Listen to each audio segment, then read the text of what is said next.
3, 2, 1. You going live? I am. All right, I'm gonna alive. go live with you. I'm alive. I'm alive. I'm gonna go live with you too. Let's all go live. Let's all go live. Let's all just be live do in it. this one room today, vibrating at a high frequency. Just sitting here patiently waiting for a few music.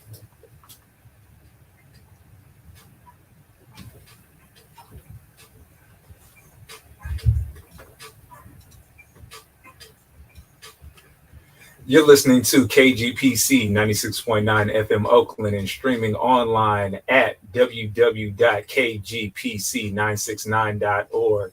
This is the Anything Can Happen show with Kenya Asa and your man Cat Fitness, y'all. How you doing today, Kenya? I am doing good. It's so good. You only doing good? Here. Well, you know who we have in the building today. I do, but do our people know? Do the viewers know? Man, we had to bring brother Yero. How did you say your last name again? Or your full name? Masamba. Yero Masamba. Yero Masamba. Yes, come on. It does roll right off the tongue. That's what I'm saying. Thank you, Miss Pink Diamond. Yes. It does roll right off the tongue. Yes, and I'm here with my wife, Pink Diamond.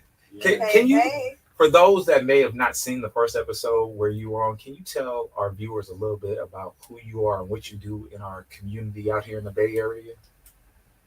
Yeah, that's thank you for giving me this space and opportunity to do so. Oh man, always, man. You vibrate at a very high frequency in the community, brother, and we are here to allow that frequency to go as far as it can through all our social media platforms.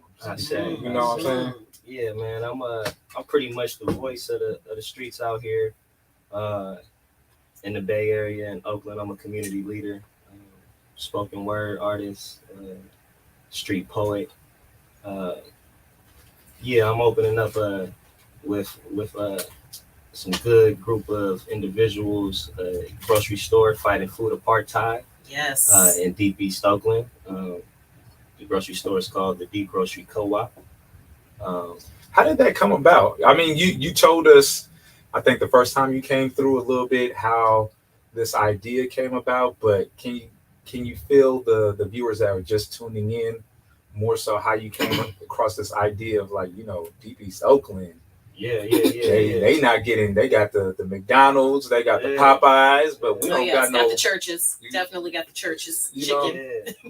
We need to get our people the real stuff. Well, the good idea came to me by the Carbon Queen, my cousin, Jamila.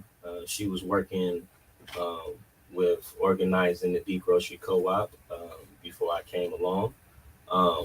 But knowing that Deep East Oakland is an area with not too much food diversity, as in natural produce, healthy foods, straight food desert, in a sense. And it's systematically, food apartheid going on. So they're keeping us. Can you explain? Because I had somebody ask me this one time because we had mentioned the term food desert on the show. Can you tell our viewers what that means for those of the people that do not understand that? Well, yeah, I'm sure it's a million ways to describe it for other people, but for me, a food desert is in the word. It's scarcity of real food. And that's not saying liquor store or fast food. That's what, and I think that's where some people get confused. Yes. Be like, man, they got food out there. They got this Popeyes chicken. They got the corner store, but is that real food? Are you feeding people's soul? Are you giving the minerals and the nutrition that allows people to vibrate at a high frequency? In this particular community. And I've talked about this lots of times, in that I don't know if this is real or if it's just a perception that's through the media. I saw this whole thing one time years ago where Michael Pollan was on the Oprah show, and they had all these people who were like, an apple costs more than a McDonald's cheeseburger, this type of thing, and thereby continuing it's too expensive to eat real food if you are poor or if you are economically challenged.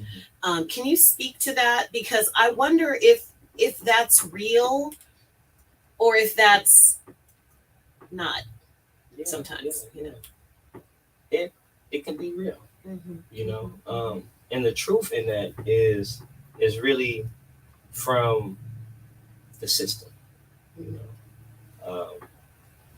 and the cost of living, right? And especially if you do not have the knowledge, the knowing of where to actually go and get your produce. Yes, I do think it's an education. Yeah, it's really issue. Educational. Because the system is the system, right? It's designed to keep us down, and to fight against each other, for our natural resources, right? And so the education comes into where can I go to get whole foods, at a reasonable price. A reasonable price, and a price that is actually going, so my currency is actually going to actually feed the farmers, feed those who are actually putting their all and love into this produce. And so when you're going to a lot of these supermarkets and you think you're buying organic, it's not organic. They have three labels of organic, and so we have to even study on what these labels are. Yes. In our I ain't gonna name drop, but the big mob grocery stores out here. Yes. Taking up all the space. So we don't have no community grocery stores, and so that's actually ran by the people and for the people. We had more of those when I was a kid. Here in the Bay Area, we did have more of those kind of community-based cooperatives and things like that, and also more community gardens. And there's I don't know where the community garden situation in the Bay Area is now, but I do know that some years ago, 5 or 6 years ago, there was a big push to kind of eliminate community gardens. For whatever reason, but it's really damaging because we have so much land here that's not being used for anything. We pass by big open spaces all the time, where it's every time I see, because I grow a lot of my own food, so whenever I see like a big piece of land and I see sun on it, my mind, because I'm greedy, I like to eat. My mind immediately goes to the food, all the food I could grow. And I think that's part of the answer to your question. Right there is it's more so not only saying is it affordable, but technically it's free if we teach the community how to grow their own food. Message. You know what I'm saying? Like all this is supposed to be free. Obviously we live in a society like I've been to your I've been to your house. You grow kale, you grow all this stuff. Like you use Potter boxes from your front yard to the side of your house, all the way into your backyard. Right? Planter boxes that my husband builds, like old. I was gonna say the 8 word. Old wood, stuff that you can just like find is, And I think part of the issue, honestly, is that people think that growing food is some sort of major science, and it really isn't. Like we grow tomatoes on accident because the seeds from the last tomatoes fall on the ground and they fly over to my dad's house. My dad went to the supermarket one time, got this pitiful tomato, and I said, "Why did you buy that?" And he was like, "Well, I really needed a tomato for my salad." I said, "Could you just look out your window in the kitchen, please? Just look out the back window." And it was a big, because they had blown from someplace else in our yard to right underneath my dad's window, Yeah. and there was a big old tomato plant growing right out there, you know. And so when I cook with tomatoes, which is very frequently, I love tomatoes, and I squeeze the seeds into a bowl of warm water, I throw them out the window. That's what I do. I open the window and I throw it in the dirt. And then not hard. Yeah, and then nature does the rest of the work. Yeah, right? we do have good soil. And so a lot of it too, I was thinking, really, it's not as annoying. It's we need to, as a community, also be hands-on with the development of our city. You know, and so as you were saying, these open lots, and so there's developers coming into here from, and they're not from They're not from the Bay Area. You know, they're like vultures. You know, and so they're building up these residential properties, you know, instead of actually feeding or having the idea of creating these lands to actually feed the people. Because there's no money in that for them. There's no money in that for them. How much money would it take to actually feed the people out here? You're saying to have enough land to feed the people, or we have enough land. Yeah, we have land. So money is not really the issue. No. What it is it's the know-how. It's the know-how. It's the doing. Yeah. And it's to the inner projection of self, you know, into changing this reality. And a lot of people are afraid and don't know how to recognize the calling, the inner calling that they have to actually do the work in their community. And so it's about being the change that you want to see out here in your community. So like you were saying, driving by, seeing a lot, well, let's create a group of individuals, and now we're researching about this lot, you know, and then now we're all putting some money into, you know, it all starts with us doing. Yeah. And then it's nothing. And I feel from the Deep East Oakland Co-op and CRC, which you're a part of CRC. Yeah. Community Ready Corp. Yeah. For sure. Like doing that work, you guys are implementing those things. It's like, for instance, tell the viewers you're about to go on a trip. What, in the next week and a half, 2 weeks? Yeah. I'm going first time in this physical form. I'll be traveling back to Africa, and I'll be going to Ghana for a couple weeks, and I'll be doing some research for the Deep Grocery Co-op as well. I got booked to perform at a co-op conference out there. So we're going out there for the Black Solidarity co-op conference. How do people become like? First of all, how did you find out about this? And then how do people that, you know, are following us on social media, if they're in other parts of the country, other cities, want to bring something like that to their community, how can they be a part of something like this so they get the knowledge and information to start implementing these tools into their own community? Well, one, the simplest thing that I could say for myself, what I did was I grounded myself and I let go of control to gain control. And everything that I needed came to me. Yeah. Because I reflected. And so whatever that you're trying to learn or get into, you have to be it. And then everything else will come. And so with that, but you come from the town. Yeah, like I'm from East Oakland. 557. You know what I'm saying? Like some of the viewers out there be like, man, it sounds good, but like, how do you really do that? Yeah. Like, what got you from that dude that grew up in East Oakland, that grew up in that environment?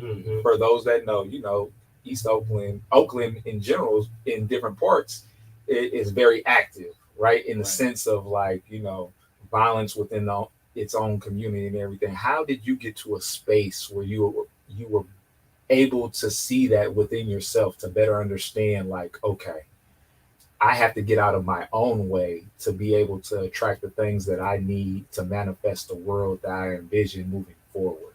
Yeah. You know, it's that question is an onion. You know, for me Right. to answer, Sure. because it has so many layers. Mhm. It's multi-dimensional. Oh yeah. You know, and for me, that moment that I had that change of Vibration. the change of vibration, my scale, my scale started to be balanced. Was we were just talking about it, Yeah. right? It was seeing an elder living what he was talking to me about, you know, and that right there sparked my dormant, you know, God in me, because he was asleep. It was sleep.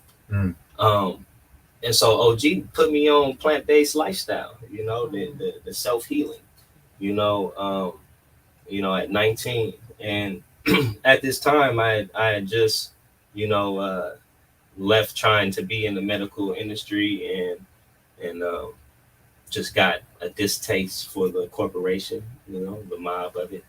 And still simultaneously I was losing my brothers, you know, that I grew up with out here, constantly from murders, you know, just pure violence. And it takes a moment in time to realize what is the and this is really for healers, right? When you're trying to heal and you're like, how can I heal myself in the community? When you have to get to the root, you know, not the symptoms. The symptoms is the violence and the murders. And I realized that I didn't know myself. I realized that I didn't love myself.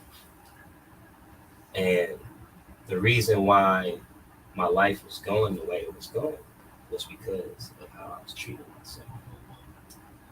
You know, with no respect. So life was giving me that in return. And so with you know, studying myself, loving myself, learning myself, I began to pull in the things that I wanted to attract. And so just going back to me going to Ghana, I just was in a cohort with Repair Nations, Return to Black Wall Street, and that's the cohort name. And so this cohort is all about teaching the people about co-ops and the history of co-ops. And outside of that cohort, they also had the opportunity for people to go to the co-op convention. And so here's the thing about being in tune with yourself and knowing yourself. Instantly, my spirit said, I have to board this flight. I have to be there. You know? And I was juggling between, you know, extending some of my education on herbalism, or going to Africa at that same time. You know, Right. and the spirit was like, "We're going to Africa." Now, is this in Accra? Is it in the capital? Yeah. So we're gonna stop by in Accra, and then we're gonna go to a couple of villages. I used to live there. That's okay, beautiful. Yeah. So yeah, I'm gonna have to talk to you off air. Yeah. Get some real game. You know what I'm saying? Yeah. But yeah, so I'm gonna be out there, and then I'll be going to a pretty much a self-sustaining research center. And the name right now is slipping my mind, but I'll sure, you know, give it to y'all so y'all can put it in the captions. But it's they have their own water wells, solar panels, a way to trade with the community with the bamboo that they're growing. So they're creating their own bikes out of bamboo, and you know, creating shea butter. So yeah, it's gonna be a beautiful time for me, and as well, I'm be studying the accessibility of natural foods out there, and the way our people are eating is it's the eating styles reflecting the way that the foundational American here, melanated American here is eating due to our systematic oppression. And how does that look like in Ghana?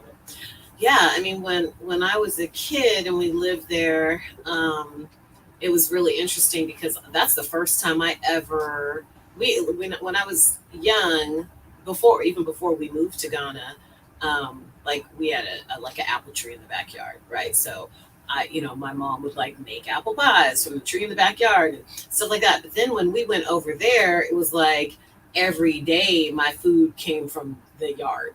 It came. We had like a mango. But think about the different amount of nutrients you're feeding yourself when it comes from the actual yard to your table. Yeah. Yeah, just right out the front door. Yeah. And the chickens, even to this day, like I get like chicken eggs from one of my clients and my sister and all these people, because my husband, my child, and my dogs go through eggs like crazy. But it was cool just every morning watching the women make fufu, like pounding the fufu, like right there, like literally in the front of the house. That's powerful. Yeah, and when we moved to Tema, we had which is another city there, and we had a house there. We grew like everything. We grew watermelons, and now we didn't really grow them, but it was like the people that worked with us and stuff like that. And it just gives you like a sense of empowerment. And so fast forward now, when we had the pandemic, I didn't really ever have to go to the store. It was really cool because we grew our own potatoes and cats been in my house. We grew all the herbs and everything like that. Accidentally running into melons. I'm like, did I even plant this? What even is this? Like stuff like grows and you like, what even is that? I would bring it in the house. I'm like, what is this? Let's eat it. Like I'm one of those people. I'm like, I don't know what this is. Let's eat it. So I see that you brought us some of this tea that y'all made. Can you tell us a little bit about the teas? And I know you said something about some sea moss that y'all have. I have a sea moss company called Happy Turtle, and my wife right here, she could talk about our tea company and everything on our healing. Absolutely. So the herbal tea business is called Spirituality. I love puns. It's like spirituality, but instead of TY, it's TEA. And it's delicious, y'all. Like I got a cup right next to me. This tea. It is so good. Yeah. That was we had the ginger hibiscus. Is that right? That's what I had everyone sipping on today. They said that ginger was really cooking and kicking nice for them. So give thanks for you guys being open to trying the healing vibrations that I had to offer. But I do make different herbal teas for different systems in the human body. All of my blends and all of my brews taste amazing.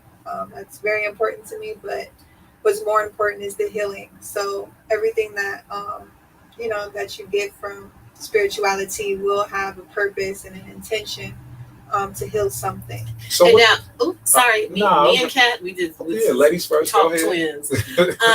So was there a reason?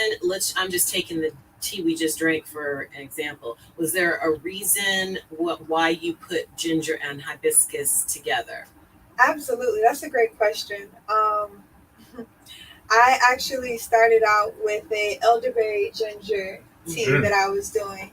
It was. That sounds amazing too. It was the favorite of my clients for a long time. But then I started going out to a new kind of demographic market, more in the community, I'd say. And everybody was like, "Yo, what's up with the classic ginger hibiscus?" I'm like, that's competing with the elderberry. Hibiscus and elderberry kind of do similar things. I will not. So for the longest, I refused. I'm like, y'all gonna get this elderberry ginger. This is what I got for y'all. I was really stubborn about it, but after a while, I was actually living somewhere where the other head woman in the household, she was making the ginger hibiscus drinks, and she got me hooked. Mm-hmm. She got me hooked. And It sure is. It sure is good. And Now, are you? Where are you selling that? Yeah, so I have a website. It's called spirituality.square.site, where you can order. I actually do free deliveries in Oakland. And, you know, if you a little further, if you're in San Leandro or you're in Emeryville, Berkeley, I might deliver for free as well. Mm-hmm. But mostly I do pop-ups. I'm at different, I do a lot of like music-based events. So I've been doing that this year. All the festivals you can find me at. I'm at First Friday, every first Friday. Mm-hmm. But yeah, you can really I'm gonna place grab your order one. anytime. I'm gonna grab one just so I can show, because I always do this to show people the package. Yes. This is what it looks like. Famous packaging. Yes. I love going to people's houses and seeing that in their cabinets. I love that. I love that. Love that. Oh, calendula. I actually grow calendula also. Beautiful. Good to know. You tapping in there. Oh my goodness. That is so cool. So, Yes. what is one of the things that you want to take from this trip that you're going on within these next couple of weeks and really hone in on it and bring back to the Bay Area? Yeah, that's a beautiful question. Okay. For me, it's really simple, right? It's bringing back that tribal energy that is abundant in the motherland, you know. And but I feel that the Bay Area is one of the sources of that tribal energy, because so many great things have been produced and felt worldwide throughout the Bay Area. Well, you know, we was here before Columbus. Yeah, you know what I'm saying? We was here before Columbus, so. And I love that you said that, because, you know, not to get sidetracked, but this is, you know, where we at the new commit. You know, Wow. in the sense of the way that we innovate technology, the way of thinking, the way of doing. You know, the Black Panthers, we've been out here putting in work, and before that, you know, and so really it's soaking in that same divine energy back home and bringing it back home, because we are the children of this planet, you know, the real indigenous, and so bringing that here and showing them, yo, it's the same vibe. Exactly. It's the same vibe, you know. And so meeting, we are one. Understanding that it's really the vibe of bridging the gap. That's really what we really need to do through the diaspora, more of that, you know, here. through you know, our ancestors that were on the slave ships and our ancestors that weren't, and who were already on all the lands before the Spanish Inquisition, and you know, before they was even talking about cutting up Africa and dividending up, you know, that think tank of all the white nations, they call it. You know? I would like to add too. I feel like though Oakland has this energy, this tribal energy that is closer to the motherland than anywhere else, I would say that there still is something missing here as far as like the cooperation and teamwork aspect. I feel like in Oakland there is this kind of Stockholm syndrome that we have to make it so easy for us to run back to what's oppressing us and what's keeping us damaged in the community. You know, it's like it's so much. It's something that we're missing. So, and I agree with you completely. And I think that is all over this country, all over this country. You see that so much in the media with all the trauma porn and stuff like that. And it is something that only we have the power to, those of us that are in the community and active in the community have the power to not feed into and not be consumers of. And so, yeah, so I agree 100%. Yeah, that was powerful. Once you added. Yeah. Trauma porn. That's big in our community. Oh my God. It's terrifying. Yeah. Yeah, it makes you not even want to look at your phone, you know, or you could just be wanting to answer the phone and something pops up immediately in the news on your phone sometimes. And it's like, oh, okay, great, one more thing. Yeah, and just what you're saying, I would like to put on the air too, just a rest in peace to one of my good childhood friends, Peanut Kendall. He was just murdered this week, DJing. Man, I seen that on the news. Yeah, that was a sad story. Yeah, that's my man's. And so, just with that trauma porn, you know, it was constant on my feed, and trying to do my own healing. Yes. About it, just always coming up and triggering me in certain moments, and so we have to be conscious about that. Yes. And about our accountability for ourselves and our healing. You know? Well, yeah, and also too from the, you know, I'm a yoga teacher and do a lot of mindfulness work, and from a mindfulness perspective, we're not thinking about our own ability to empower ourselves against that type of thing, because we're so used to just being sponges for that negativity that is brought, you know, that's just out there in the world. And it's important for us to understand that we have a level of control over what we take in, you know, and we can choose to take it in, or we could choose to leave it someplace else. And whoever wants to engage in that, whoever wants to imbibe in that can. Yeah. But then what is that doing to our mental health? You know, because it is a mental health crisis that's brought on by a lot of the trauma porn and the constant flow of the news media, and especially the things that are happening in our own community. It is constant, and it's always scary. I mean, I'm the mother of a 14-year-old boy, you know, and that is like I'm always scared. And that's real talk, you know, and it's scary. Oh yeah. I know when I was growing up and I was active in these streets, that's my mom had that same problem, you know. And sometimes even that mother's fear can actually manifest 100% into this reality, and so it's for us to find other outlets. Well, and you don't even these days move the energy. Yeah, but these days you don't even have to be active in these streets. My kid don't go nowhere and do nothing, right? He really doesn't. No, you don't. Yeah, but that, like I said, my friend was just DJing, and he was hit with a stray bullet, and then somebody else ran him over. You know. I'm not sure if it was accidentally or intentionally on the run over, but it is something that's happening. You know, it's and this is real nature. You know, nature is you know could get dark, and it has its light. Right? It's life. It's the cycle of life. We're gonna take a quick music break. You brought us this song, "Stay Godly." Yes, right? yes. Can you tell our viewers a little bit about it before we get into it? Yeah, Stay Godly.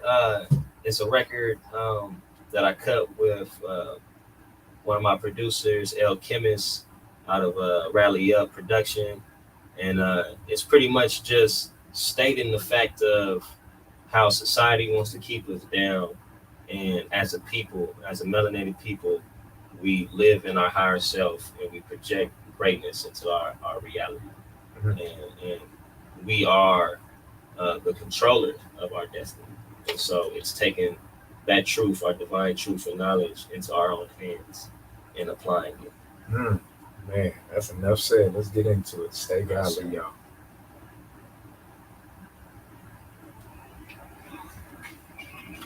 You can't have a positive attitude toward yourself and a negative attitude toward others at the same time. To the same degree that your attitude is negative, an attitude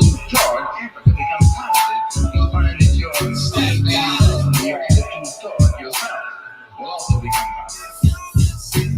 This is Yero on 11th of April. Staples struck my stomach up and hit this fake toe. Fly back to the days when I was in the Krato years. I wanna bury past me the chef. He stayed with doctors yelling while I'm laying on the table. Ever wish your life was different, cause your shit is up in shambles. I pass addiction, I'm eating the whole prescription bottle. I skipped the kitchen in school, I was hiding in the shadows. Junior high, I was strapped, ready for battle. Wasn't influenced, I was never the one to follow. 13, I had a 30 on 40 with hollows. Almost went down, 4 Grand Theft Auto. Talking through the pillow, we know that ain't right.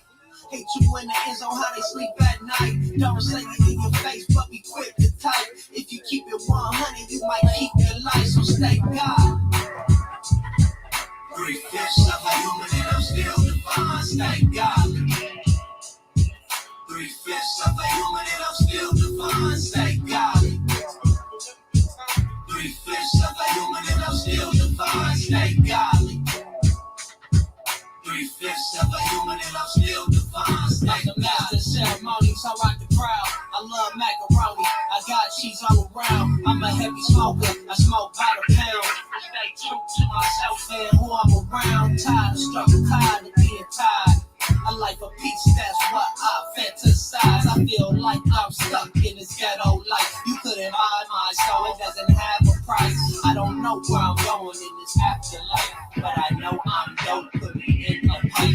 One hit of me, gon' be so high. Dirt and blood on my palms, what I do this time. I came a long way from selling nickel bags and dimes. How they know I was on the block, dropping the dimes. Who made these laws? How I committed a crime. 3/5 of a human and I'm still divine. 3/5 of a human and I'm still divine. Stay godly. 3/5 of a human and I'm still divine. Stay godly. 3/5 of a human and I'm still divine. Stay godly. 3/5 of a human and I'm still divine. Stay godly. Stay godly. Stay godly. Stay godly. Stay godly. Stay godly. Stay godly. Stay godly. Stay godly. Stay godly. Stay godly. Stay godly. Stay godly.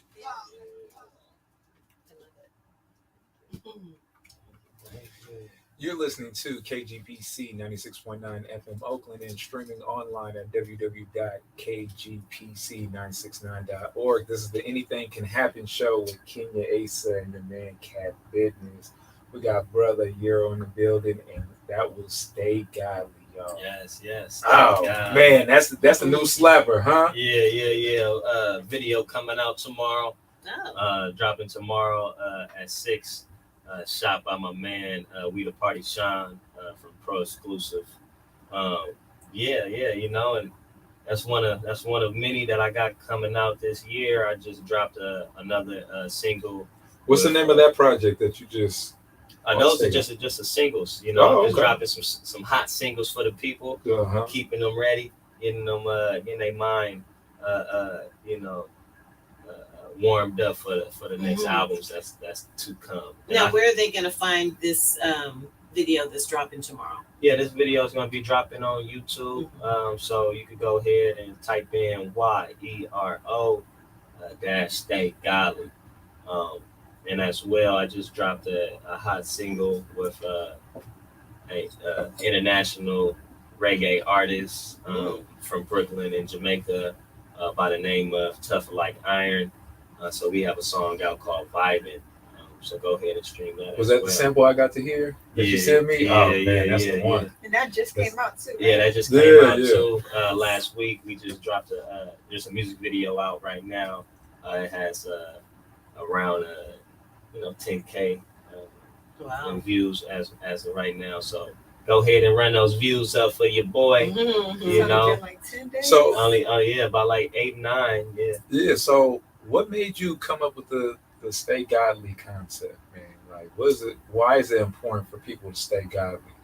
Yeah, because it's so easy to conform to our lower selves and the stereotypes and just the traps that society has placed for us, the chosen ones that are here to actually uplift our people. There's traps out there to make sure that we destroy, then rebuild, and to maintain our empire. And so staying godly is all about living in your higher self, living in that so-called Christ consciousness, all the time, treating people with love and respect, loving yourself, treating yourself with dignity, and gratitude, and letting go of control, to gain that control. And that's how you stay godly, and feed your body and your temple with living sources, nutritious herbs and plants and fruits, So, these days, that's not like, quote unquote, like the cool thing when it comes to the music scene, right? Right. So what made you kind of say, like, I'm going to be on this new frequency. I'm taking it to this level. I'm not going to be talking about the same old thing that everybody else is talking about in the streets right now, whether it's drugs, women, all that kind of stuff, all those kind of things, and raising the frequency of what people are hearing when it comes to a song like Stay Godly. Yeah. I like to, give thanks to my father. My father raised me by himself, out here in East Oakland.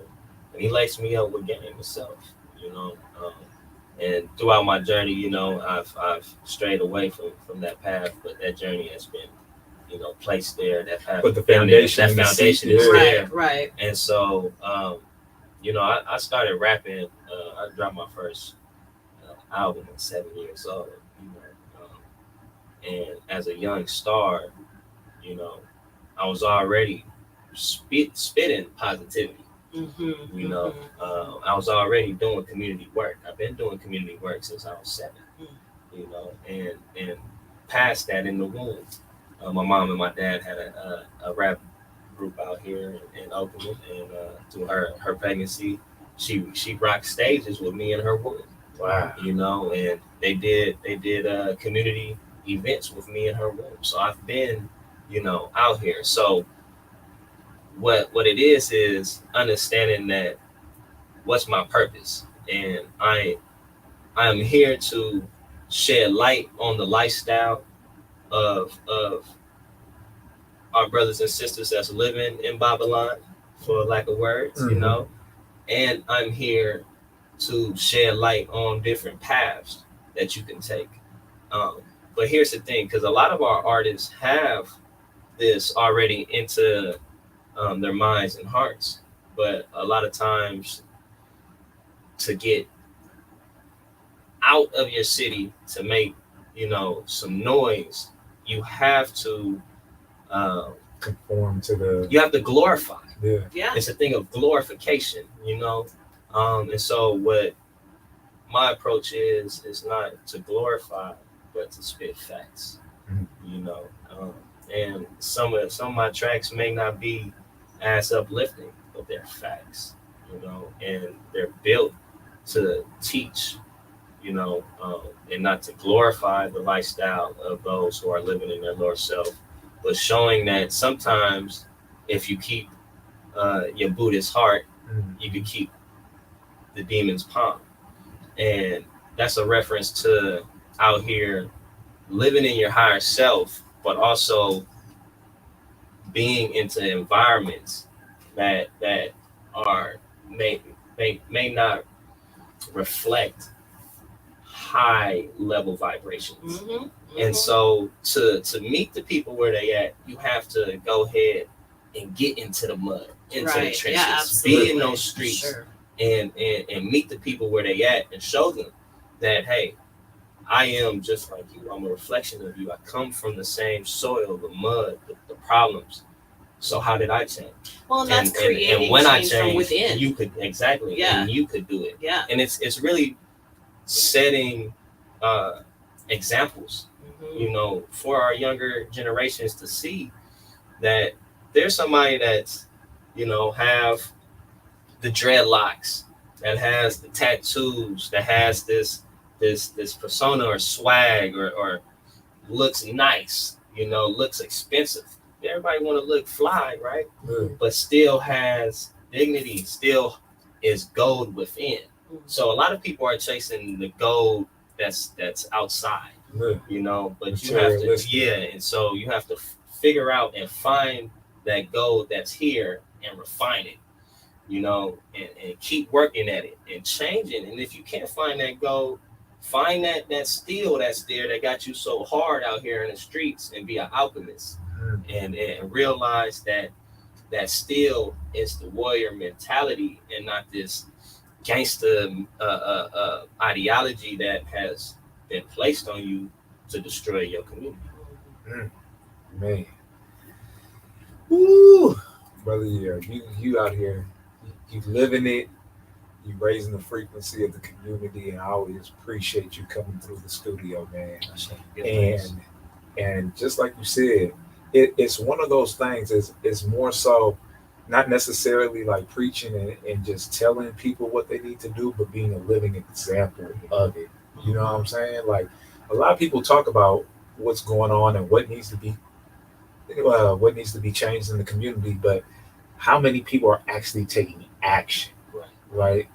Improving their self and their situation so they can pour into other people's cups. And that's what I see you doing. You're pouring into yourself so you can share the game with others. And so I can pour into others. Yes, exactly. Yes, and keep it going. The elder said, the elder Bobby Hemmett, he said, look, you could read about the gods, then you could be the gods. And so, and it's good to read up on the knowledge, but there's also divine knowledge that you have tapped into that DNA. Yeah, was it so for our viewers that are looking to empower themselves? Because this is what our show is all about: is helping to empower the community, empower the people on their own personal health journey, whether it's mentally, physically, spiritually, or financially. Right? It's all about empowerment. What was a book or something that you came across, maybe a tool that helped you on your journey? Resources. Yeah, that you could share with the community, that something that they might want to check out or research. Was it anything that really stood out to you? That's a good question. And a lot of people ask me about that, and for me, a lot of it just comes from what I was saying, that inner divine knowledge of I'm So do you meditate? I'm a big student. Yeah. I'm a big student. Okay. I'm in the university of self. Let's take it one step for the viewers, right? So if a lot of what you get is through channeling and meditation and being connected to your divine inner wisdom, how did you get to that point? How did you allow yourself to get to that point? What are some tools that you may have used? It started off with breath. Okay. What does that look like? Started off with breathing, and actually, because I deal with social anxiety, this thing that everybody that grew up in these inner cities got, and it's PTSD, and so really everything has been for me self-healing, and so my breath was the first door, calming myself and listening and visualizing the power of the chi, of the energy of prana, of the ether that's around, and pulling it in and visualizing, not just breathing, but visualizing this air going into my body, my system, and actually rejuvenating every organ, and smiling, giving love towards my organs, because these organs are holding energy, that need to be released. Right? it's interesting that you should say that, because I work with trauma. I'm a yoga teacher, and I specialize in trauma, right? And I have a lot of clients who have experienced traumas of many kinds. And one of the things we talk about frequently is I'll say, okay, I'm going to need you to breathe, or, take a deep inhale. And it's mind blowing how so many people are just not breathing, and thinking they're breathing, thinking they're taking deep breaths, but like sitting there, I'm like, okay, deep inhale. And they're like, and I'm like, that you're not even moving, and that's a lack of breath is a trauma response. Yeah. Belly breathing. Yes. Breathing through your belly, and then expanding your diaphragm, and then breathing once more and expanding the upper section of your lungs. 100%.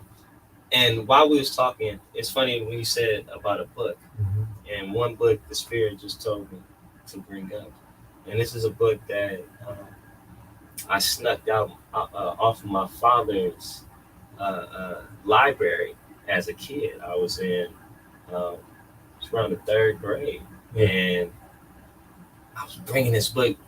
I was so excited because school was like, bring a book. Mm-hmm. You know, you no. gotta read a book. No, I'm scared. You know, but something in my spirit was telling me not to show people the book because of the title.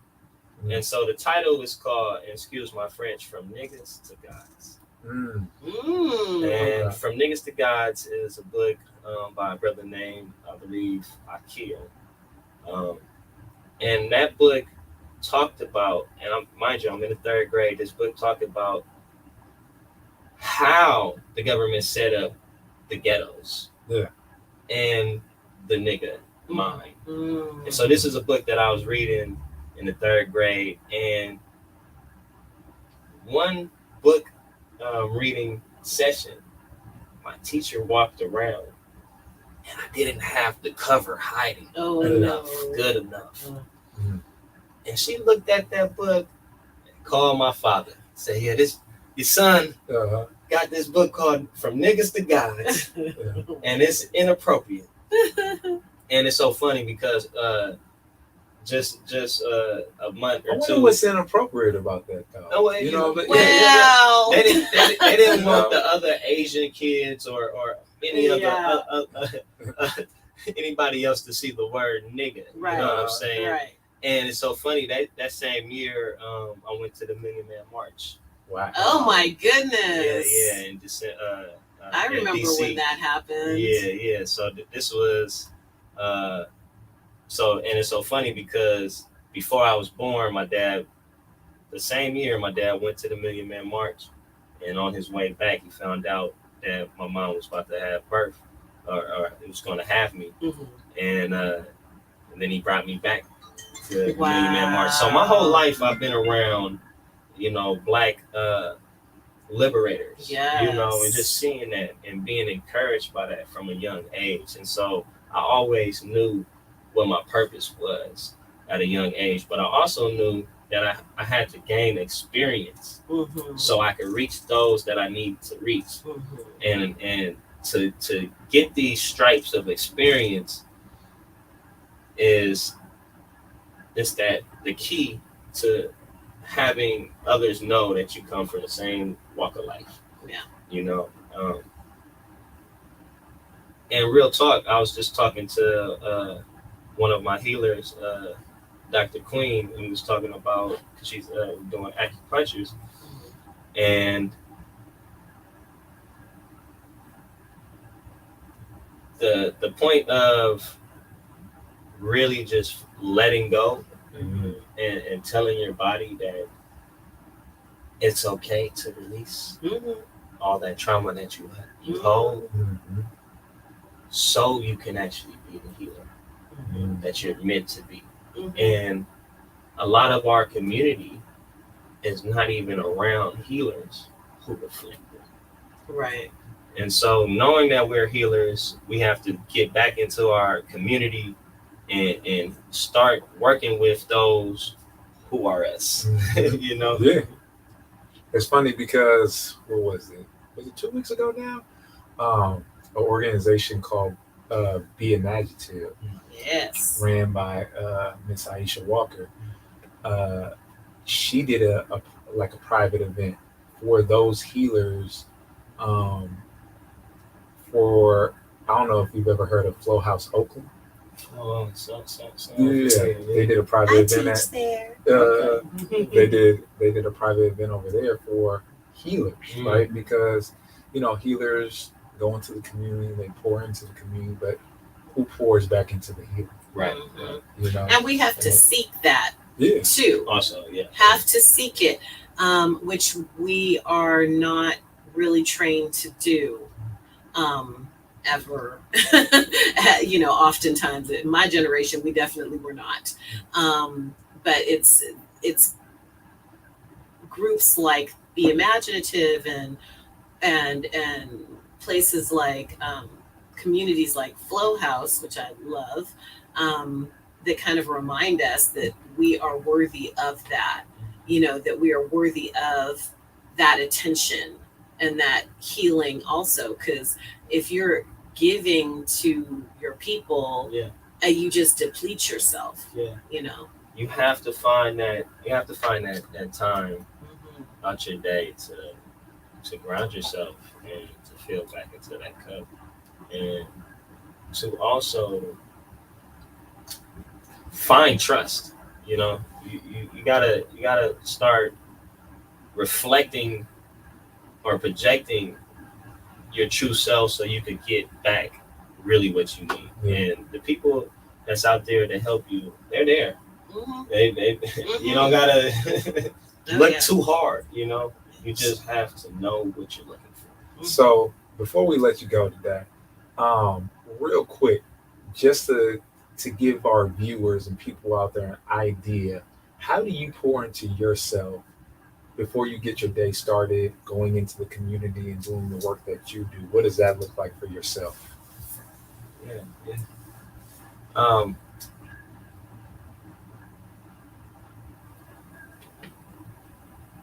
I wake up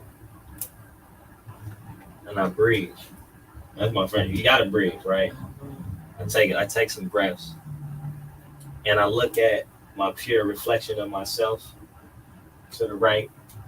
Some real motivation, to heal our community. You have to heal the household, the home, and rebuilding that family structure.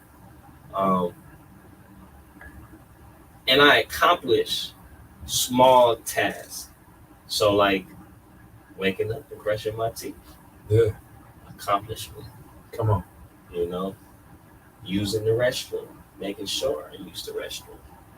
Yeah. Accomplishment. Hygiene, washing my body, accomplishment. So I'm setting my day up with accomplishments, of really taking control, right? And then I do my stretching, and through my stretching / if you want to call it yoga, this is meditation. This is actually a spiritual practice, and so through my stretching, I find my grounding, finding the ground, and simultaneously I'm stretching and I'm breathing, and I'm sound like you're being very present with yourself. Yeah, I'm being present with the body, and I'm seeing where there's blockages, and then I'm working out those blockages so my energy can flow without any restraint, and then from there, I drink, mind you, first thing, I skip this, I drink you some water. You know what I'm saying? So drink you some water to get your bowels moving. And definitely when you wake up, you should be using the restroom, from that night of cleansing, because that's what you're doing when you sleep, right? And so around that time, I'm feeling like the best me. then I break my fast with some sea moss, you know, and then some spirituality, Mm. you Yeah. know, Come on. and then I get out there and do the work, you know. To also, before you even walk out, you have to make sure that you're still on track and that everything is still aligned. That's what you should do before you walk out any portal. Make sure you're still aligned with what you're doing. Because if you walk out that portal and you're not aligned, then you can be influenced by outside forces. So align yourself and stay strong and stay guided. Come on. See, that's what we needed to hear at the end of this episode, y'all. Make sure that you're taking care of yourself first, because without you working with doing the inner work, man, the outer work becomes so much easier. You know what I'm saying? We're definitely gonna have you come back after you do your journey over to Africa, man, and then let us know all the things that you learned from the co-op out there and what you're bringing back to the Bay Area, and maybe releasing another one of those singles that you got coming out. Yes, I will. Man, we always appreciate you coming through the studio, Brother Yero, and dropping some real game out to those viewers, listeners that we have out there in the community. And let the viewers know where they can find you, like social media, once again, how they can get the teas, the sea moss, everything that you got going on right now. Yes. On Instagram, you can follow me at Yero from the Nickel 557. We have our sea moss at Happy Turtle on Instagram, and go ahead and follow the Deep Grocery Co-op and follow CRC Community Ready Corp as well. You can go and follow our spirituality site, and I'm gonna go ahead and let my queen run off with that. Shine on Pink Diamond. Absolutely. You can find the herbal teas at Spirituality 2020. Remember, instead of TY, it's TEA. And I am also a poet that you can find at Shine on Pink Diamond. Beautiful. Once again, thank y'all for coming through the studio. Make sure you tune in every Thursday at noon, y'all, live on the ACH.show. Make sure you give us a follow, a like, and always feel free to share with a friend, man. Like I say always, we're here to empower the community mentally, physically, spiritually, and financially, y'all. So if that's the kind of vibe you on, make sure you tune in every Thursday. We'll see you next time. Yay, bro! Peace.